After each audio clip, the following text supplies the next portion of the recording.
یہ عجیب بات ہے, بنی خود بخود ہے, چلانے کے لیے بندے آئیں گے تو چل بھی خود لے, تو چلانے کے لیے کیا ضرورت ہے؟ ایسے ہی گاڑی اگر آٹومیٹیکلی خود سے نہیں بنی, کسی سائنسدان نے بنائی ہے, تو سائنسدان تو اور زیادہ عجیب چیز ہے یار, جس نے اس گاڑی کو بنا دیا. کریٹر زیادہ عجیب ہوتا ہے جو موجود ہے, یا جو بنی ہوئی چیز زیادہ عجیب ہوتی ہے؟ اچھا مجھے بتاؤ, یہ موبائل جس سائنسدان نے بنایا, آپ کی کو جب یہ سائنسدان آ جائے نا جس نے یہ بنایا, وہ تو بہت سارے سائنسدانوں نے مل کے بنایا, فرض کرو کسی ایک نے بنایا, تو آپ اس موبائل کی زیادہ ویلیو دو گے, سائنٹسٹ کو زیادہ ویلیو دو گے؟ سائنٹسٹ کو زیادہ ویلیو دو گے یار, یہ جو یہ بنا سکتے اور پتہ نہیں کیا کیا بنا لے یار. یہ تو گاڑی سے زیادہ ویلیو تو اس سائنسدان کی ہے جس نے گاڑی کو ایجاد کیا, تو وہ تو اور زیادہ پیچیدہ چیز ہے بھائی. کمال کی بات ہے, وہ سائنسدان ایوالو ہو کے آٹومیٹیکلی اگ کے کھڑا ہو گیا وہ, اور جو وہ چیزیں بنا رہا ہے وہ اس کریٹر کے بغیر, موجد کے بغیر بن نہیں سکتی. تو اس سے پتا چلتا ہے کہ بھائی یہ کائنات میں, ہم تو سائنس کے اصول کو مانتے ہیں, ان لاجیکل کام کائنات میں کچھ بھی نہیں ہے, تو ہم کہتے ہیں ان لاجیکل یہ نہیں ہے کہ کائنات کا کوئی خالق ہے, ان لاجیکل یہ کہ یہ کائنات خود بخود بنی ہے. نہیں, یہی بات میرا خیال ہے. یہ کہنا کہ آٹومیٹیکلی خود بخود بن گئی, یہ ان لاجیکل بات ہے, کیونکہ کائنات میں ان لاجیکل کام نہیں ہوتا. تو یہ ان لاجیکل کیسے ہو گیا کہ جو کائنات حرکت نہیں کر سکتی تو وہ خود بن کیسے سکتی ہے؟ نیوٹن نے کہا تھا نا, جو چیز حرکت میں ہمیشہ حرکت میں رہے گی جب تک کوئی اس کو روکے گا نہیں, جو رکی بھی ہمیشہ رکی رہے گی جب تک کوئی چلائے گا نہیں. نیوٹن اگر ہوتا تو میں چھاؤں میں لے جاتا اس کو. میں کہتا سر ایک چیز آپ کہنا بھول گئے ہیں, کہ یہ کائنات اگر نہیں ہے تو جب تک کوئی ہو, جو چینجر کے بغیر نیوٹن کے قانون کا لا کا حاصل یہ ہے کہ چینجر کے بغیر چینجنگ ممکن نہیں ہے. میں کہتا سر ایک جملہ اپنے لا میں اور بڑھا دیں کہ جب چینجر کے بغیر چینجنگ نہیں ہے تو کائنڈلی ایک اور سائنس کا لا آپ بڑھا دیں, تاکہ یہ ہمارے یونیورسٹیوں کے لوگ جو اللہ رسول کو نہیں مانتے, آپ کو بہت مانتے ہیں, وہ ایک جملہ بڑھا دیں کہ کریٹر کے بغیر کریٹنگ بھی نہیں ہو سکتی. تو نیوٹن نے نہیں بڑھایا کیونکہ مذہب نیوٹن کا ٹاپک نہیں تھا, لیکن قرآن نے بڑھایا ہے بار بار کہ جس کائنات میں چینجر کے بغیر چینجنگ نہیں ہو سکتی, کریٹر کے بغیر کریٹنگ کا عمل کیسے ہو گیا؟ صاف پتہ چلتا ہے, اسی لا سے پتہ چلتا ہے کہ بھئی نیوٹن کا یہ آدھا لا پڑھایا جا رہا ہے, کیونکہ آگے پڑھا دیں گے نا تو پتہ ہے نتیجہ کیا نکلے گا, کیونکہ جب کریٹر کے بغیر کریٹنگ نہیں ہو سکتی تو پھر بہت سارے مسائل کھڑے ہو جائیں گے ساری دنیا کے لیے. وہ یہ کہ پھر کریٹر ہے کون؟ یہاں سے انسان نظریں چرانا چاہتا ہے کہ کریٹر کو بیچ میں لے کر آئے تو پھر خدا کو ماننا پڑے گا, خدا کو مانا تو رسولوں کو ماننا پڑے گا, آسمانی کتابوں کو ماننا پڑے گا, پھر مذہبوں کو ماننا پڑے گا, پھر کون سا مذہب صحیح ہے کون سا غلط ہے اس کو ماننا پڑے گا. پھر جب صحیح مذہب تک پہنچیں گے تو پھر مذہب نے کیا کہا ہے, حلال کیا ہے حرام کیا ہے, زنا حلال ہے لیگل ہے انلیگل ہے, شراب لیگل ہے انلیگل ہے, یہ ساری چیزیں ماننی پڑیں گی. بالآخر آپ آ کے پھنستے چلے جاؤ گے بہت ساری پابندیوں میں. تو بہت ساری پابندیوں سے آزاد کرانے کا طریقہ یہی ہے کہ نیوٹن کے آدھے لا کو لیا جائے, آدھا لا جو نیوٹن کے لا سے مزید اخذ, نیوٹن نے تو نہیں کہا لیکن اخذ کیا جا سکتا تھا, اس پہ بحث ہی نہ کی جائے, اس کو کہا یہ ان لاجیکل ہے.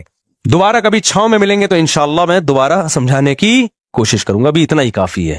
اس لیے اللہ کا وجود دو اور یہ جو بکواس کرتے ہیں نا فضول قسم کی کہ خدا کو پھر کس نے پیدا کیا, او بھائی یہ ان لاجیکل اس کائنات کے بارے میں ہے کہ خود بخود بن جائے. خدا کو تو ہم جانتے ہی نہیں ہیں, وہ اس کائنات کا حصہ تھوڑی ہے, وہ تو کائنات سے الگ ہے, اس کو تو ہمیں پتہ ہی نہیں.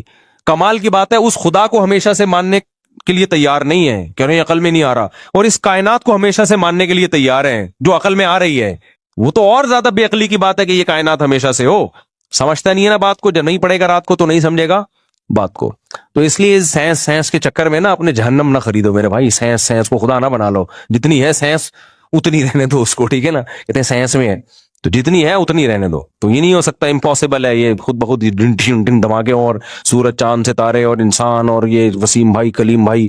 میں وسیم کی مثال سے دیتا ہوں کہ انسان کا لفظ بھی مبہم ہے, کہتے ہیں انسان بن گیا. اب وسیم کو دیکھو الگ سے لے جا کے, یار یہ کیسے بن گیا یار, یہ پھر آئے گا نہیں بھائی. نہ غفار بن سکتا ہے, نہ سبکتگین بن سکتا ہے, نہ وحیدہ بن سکتی ہے, نہ نسرین بن سکتی ہے خود بخود.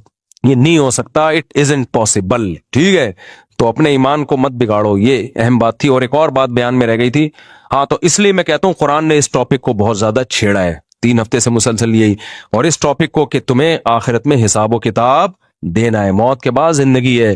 تو اب میں بہت پریشان ہوتا ہوں کہ یار نظریاتی اصلاح تو میں کرتا رہتا ہوں, عملی اصلاح کی طرف بھی اب آنا چاہیے. بھائی نظریہ تو بن گیا, اللہ بھی ہے تو کیا کریں, تو ہیں تو ویسے کے ویسے ہی. جب اللہ کو مانتے تھے تو بھی ویسے ہی تھے. مسلمان جب اللہ کو نہیں مانتا تو جیسا ہوتا ہے, ماننے کے بعد بھی بولو, صبح بھی پہلے بھی 2 پراٹھے کھا رہا تھا, اللہ کو ماننے کے بعد بھی کیا کرے گا, دو پراٹھے کھائے گا. پہلے بھی گٹکا کھاتا تھا, اللہ کو ماننے کے بعد بھی کیا کرے گا؟ گٹکا کھائے گا. جب اللہ پہ ایمان نہیں تھا تو بھی جمعہ پڑھ لیا کرتا تھا, ہو سکتا ہے میں بھی, ہو سکتا ہے اللہ نکلا ہے قیامت کے دن ہفتے میں ایک دن نماز پڑھ لو. جب اللہ پہ ایمان لے آیا دلائل کی دنیا میں تو بھی کیا کر رہا ہے؟ جمعہ ہی پڑھ رہا ہے.